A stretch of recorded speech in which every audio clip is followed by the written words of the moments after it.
haka muje zuwa. Na zo da tambari na amarya,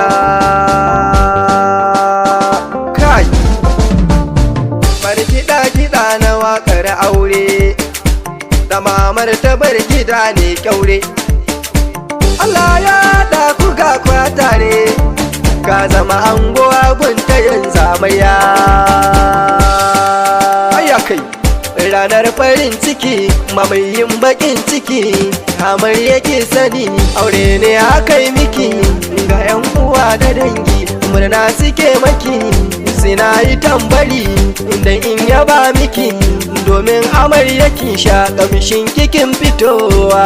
Ga ki ga kawayen kike suke rakowa, yau gidan mijina ki zaki yo shigewa. Wannan haɗin na Allah ne ba batun rabewa, zamjini da hanta su ne ya zamsila, har kuka yi aure domin yi hamdala. Amarya kai ta zaɓa ko da ko ba dala, cikin dubin samari ka kai yi fofula.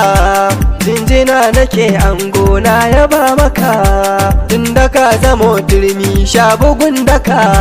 Ga ka ga amaryar ka kun shige daka, yanzu ga nasiha a takaice zan maka. Nauyin amarya to gane ya haye maka, ci da sha tufafi sai ka haɗa duka. Ka kula da haƙƙin aure ina faɗi, tun da kai ta zaɓa a sha gwagwarmaya. Amarya to ki damke mijina ki, domin kwashi ya ba da sadakinki. Ladabi biyayya to wannan zaki, da ya shigo gida kawo girki. Na san ki 'yar kwarai halin kirki, ko a cikin gida ana ƙara yabanki. Kar a ji sirrinku ku riƙe juna, so asalin ƙauna ku ji zancina.